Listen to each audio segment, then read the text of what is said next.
사랑하는 하나님, 우리의 삶에 하나님이 기뻐할 수 있을 만한 하나님의 은혜를 주시니 감사합니다.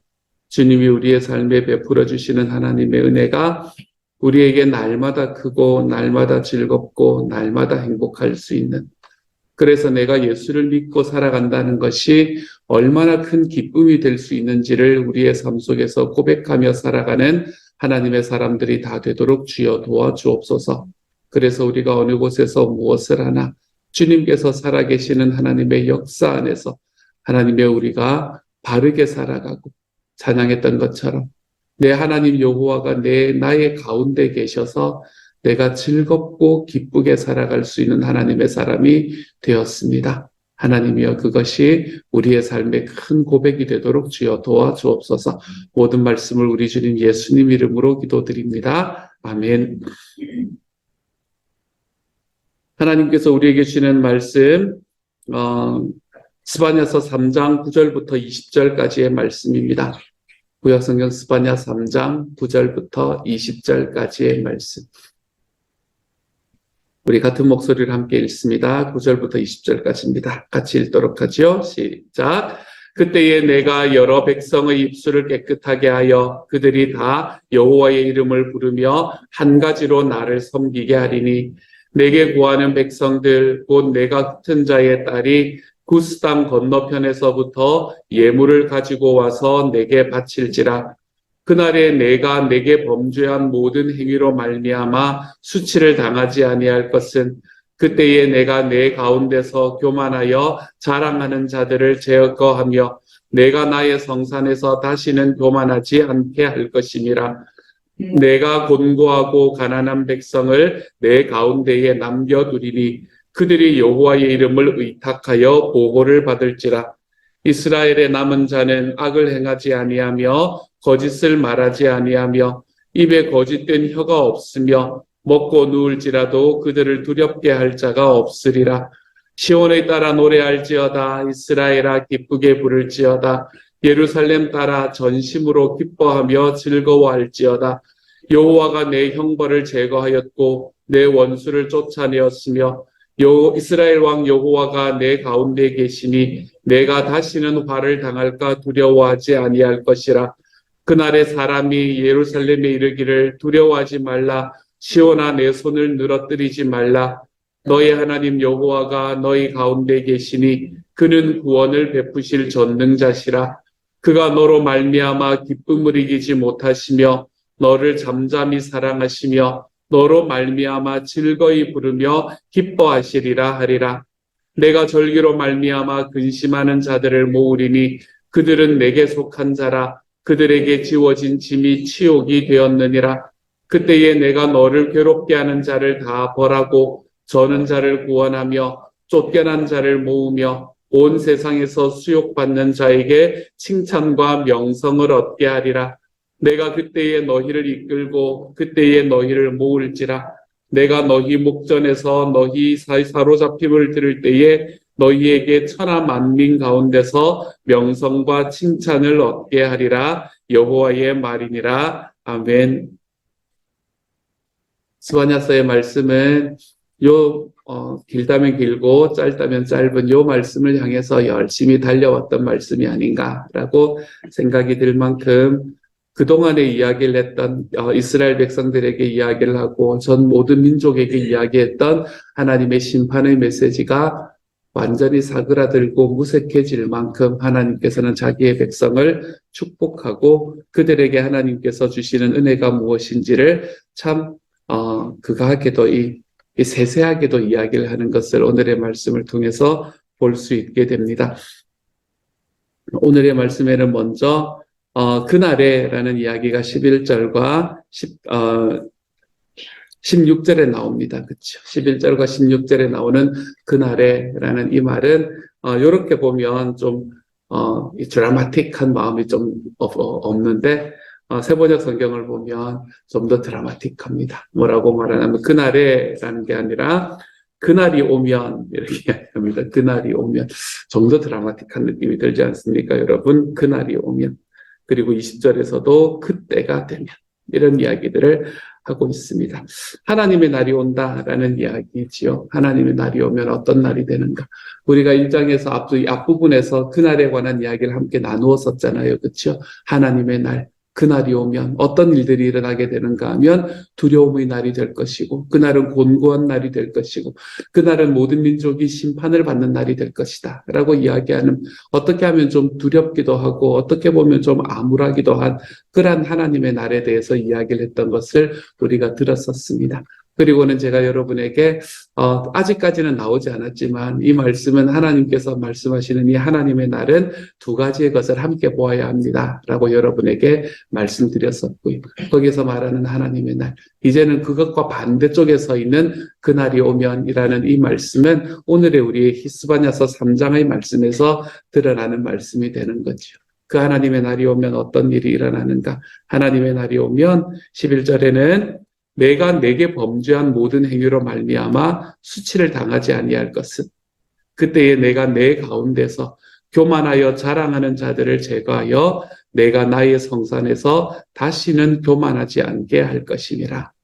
그날에 하나님께서는 하나님의 백성들을 구하시고 하나님의 백성들 앞에 교만하게 서 있는 사람들을 심판하실 것이다 라고 이야기하는 그날이 바로 하나님께서 말씀하시는 그날입니다. 16절의 말씀에서는 그날에 사람이 예루살렘에 이르기를 두려워하지 말라, 시온아 내 손을 늘어뜨리지 말라. 하나님의 날이 오면, 그날이 오면 우리 하나님께서 하나님의 백성들에게 너희는 두려워하지도 말고 내 손을 늘어뜨린다는 말은 무슨 말이에요? 힘이 빠져서 낙담한다는 이야기겠지요. 그렇죠? 손을 늘어뜨린다는 것은 이제는 더 이상 내가 뭘 할 수 있는 상황이 아닙니다. 이런 걸 이야기를 하는 말씀이죠. 그러니까 절망하지도 말고 낙담하지도 말고 두려워하지도 마라. 왜냐하면 주님의 날이 그날에 오기 때문이다 라고 이야기를 합니다. 또 하나 더 있습니다. 20절의 말씀에서는 이거 여기서 내가 그때에 라고 이야기를 하잖아요. 그렇죠? 제가 세 번역으로 읽을 테니까 여러분 쫓아와 보세요. 그때가 되면 내가 너희를 모으겠다. 그때에 내가 너희를 고향으로 인도하겠다. 사로잡혀갔던 이들을 너희가 보는 앞에서 데려오고 이 땅의 모든 민족 가운데서 너희가 명예와 칭송을 받게 하겠다. 나 주가 말한다. 이렇게 말하지. 이제는 사로잡혀가고 사로잡혀 나라가 멸망을 하고 그 멸망한 나라 때문에 그곳에 있던 백성들이 사로잡혀가는 것은 바뀔 수 없는, 이제는 변할 수 없는 일이 되어버렸습니다. 하지만 그 가운데서 하나님께서는 내가 남은 자들이 있게 할 것이다 라고 이야기를 하셔. 그리고 하나님의 날이 오면 그 사람들이 다시 돌아오게 될 것이다 라고 이야기하는 말씀이 바로 이 말씀이지요. 그리고 이 말씀은 예레미야의 말씀을 거쳐서 예레미야에게 하나님께서 주셨던 70년의 약속을 거쳐서 그래서 이스라엘 백성이 처음으로 포로로 되어서 잡혀갔던 것이 주전 605년 그때 잡혀갔던 이스라엘 백성들은 하나님께서 말씀하셨던 그날 그로부터 70년이 지난 이후에 주전 535년에 다시 이스라엘로 다시 돌아오게 되는 유다 땅으로 돌아오게 되는 포로 귀환을 맞이하게 되는 거죠. 여러분 포로 귀환들은 역사적인 사실. 그렇기 때문에 하나님께서 하나님께서 말씀하셨던 그날에 하나님께서는 자기의 일을 이루셨다라는 걸 볼 수 있게 되는 말씀입니다.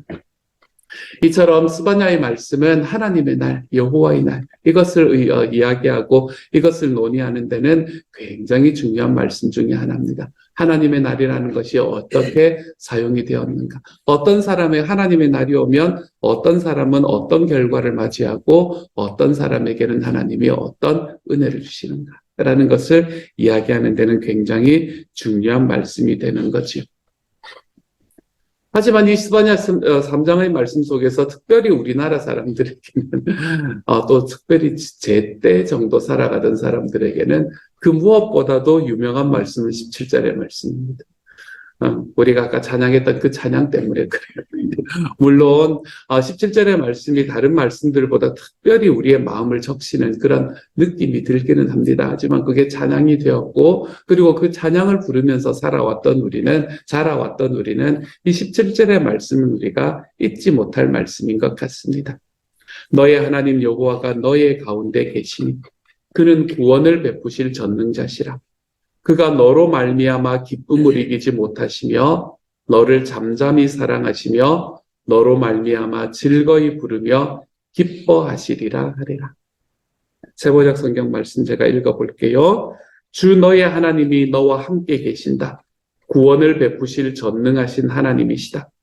너를 보고서 기뻐하고 반기시고 너를 사랑으로 새롭게 해주시고 너를 보고서 노래하며 기뻐하실 것이다. 이렇게 이야기합니다. 이 말씀이 스바냐서 전체의 말씀 속에서 제일 유명한 말씀인 것 같아요. 제가 봐도. 근데 이 말씀이 왜 나타나게 되었는가? 16절과 연결되어 있다는 것을 우리가 여러분이 보실 수 있겠지요. 그렇죠? 그날이 오면 사람이 예루살렘에 이르기를 두려워하지 말라. 시온아 내 손을 늘어뜨리지 말라. 두려워하지 말고 낙담하지 않아야 되는 이유가 뭐냐? 이것에 관한 설명이 17절이겠죠. 너무 당연한 흐름이잖아요. 그렇죠? 뭐뭐 하지 마라 라고 해놓고 너의 하나님 여호와가 너의 가운데 계시기 때문이다. 이렇게 이야기를 하는 게 일반적인 전체적인 흐름에 굉장히 합당한 흐름이겠죠. 그렇기 때문에 하나님께서 우리 가운데 계시고 그분께서 우리에게 구원을 베푸시고 그리고 그분이 우리로 말미암아 기쁨을 이기지 못하시고 잠잠히 사랑하시고 우리로 말미암아 즐거이 부르며 기뻐하시기 때문에 우리는 두려워하지 않아도 되고 우리가 낙담하지 않아도 된다라고 이야기를 하는 겁니다. 그뿐만이 아니지요. 18절에 내가 절기로 말미암아 근심하는 자들을 모으리니 그들이 내게 속한 자라. 그러니까 절기로 말미암아 근심하는 사람들조차도 하나님께서는 하나님이 우리 안에 계시기 때문에 그분으로 인해서 기뻐할 수 있는 곳으로 인도하시겠다라는 이야기. 여기서 절기로 말미암아 근심하는 자들, 이 말은 뭘 이야기를 하는 건가 하면 요즘은 좀 이해가 안 되는 이야기예요. 하지만 이때는 이 구약 시대에 유다가 이곳에 있을 때에는 우리가 예배를 어디서 드렸어요? 예배를 성전에서 드렸겠죠. 그렇죠? 예배는 당연히 성전에서 드렸습니다. 그런데 그들이 제사를 성전에서 드리는데 나라가 멸망하고 나면 뭐가 없어져요? 성전이 없어져요. 그러니까 근심하는 거예요. 그러니까 이 사람들은 나쁜 사람들이 아닙니다. 이 사람들은 굉장히 종교적인 사람들이고 굉장히 하나님을 잘 믿는 사람들이었었어요. 그래서 근심을 하는 사람들이 있었다는 거예요. 극악의 절기로 말미암아 근심하는 사람들. 이제 우리가 어디 가서 제사 드리지? 이런 이야기를 하는 사람들. 그런 사람들을 모으리니 그들에게 지워진 짐이 그들이 치욕처럼 느껴졌다. 이게 그들이 치욕이 되었다라는 말이 아니라 그들에게 짐이 올려져 있는데 그 짐이 그들이 치욕처럼 느껴졌다라는 이야기를 말하고 있는 겁니다. 우리가 이제는 성전을 다 잃어버렸으니까 우리가 그 성전에서 드리는 제사들은 못 드리는 거네. 우리는 하나님 앞에 나아갈 수가 없는 거네. 주님 앞에 걸어가는 게 이제 우리는 주님과 함께 살아가지 못하는 백성이 된 거네. 뭐 이런 이야기들을 하면서 마음에 근심하는 사람들. 그렇게 근심하는 사람들에게 하나님이 뭐라고 이야기하세요? 나는 성전에 있는 게 아니라 나는 너의 가운데 있다. 이렇게 이야기하시는 거예요. 그러니까 성전이 없어지는 거 아무 문제 없다. 이런 이야기를 하고 계시는 게 바로 17절의 말씀이 되는 거죠. 그러니까 17절의 말씀은 여러분 그 말씀 자체가 굉장히 부드럽고 우리의 마음에 봄바람이 살랑살랑 이는 것 같은 말씀이기는 하지만 이 17절의 말씀은 그때 당시의 상황을 보면 굉장히 혁명적인 말씀이었습니다. 모두가 하나님은 성전에 계신다라고 이야기할 때 스바냐 선지자는 뭐라고 이야기하냐면 너의 하나님 여호와는 너의 가운데 계신다. 이렇게 이야기를 하고 있기 때문에 그러는 거예요. 그래서 이 말씀은 굉장히 혁명적인 말씀이었습니다. 어쩌면 이 스바냐 예언자가 예수님을 바라보고 이야기를 했을지도 모를 일인 것만 같아요. 저에게는. 예수님께서 이 땅에 오시고 난 이후에는 분명해졌잖아요. 주님께서는 우리 안에 계십니다. 성령님으로 말미암아. 이게 너무나 분명해졌잖아요. 어쩌면 스바냐 예언자가 그걸 바라보고 한 말일까? 라는 생각이 들 만큼 이 17절의 말씀은 당시에는 너무나 혁명적인 말씀이었을 것이 분명합니다. 그렇게 살아갔던, 그렇죠. 이렇게 이야기를 하고 나 보니까 예전에 우리 교회가 경험을 했던 일이 기억이 났습니다. 우리 교회가 여기로 오기 직전에 저기 옆교회에 있을 때, 옆교회에 있을 때, 음식물 냄새 너무 많이 난다는 이야기도 하고, 그 교회에서도 어떤 일들도 있고, 그래서 이제, 나가줬으면 좋겠다라는 이야기를 들었었지요. 그리고 난 다음에 한 6개월 정도를 교회를 찾았는데 교회를 못 찾았잖아요. 그렇죠? 그때.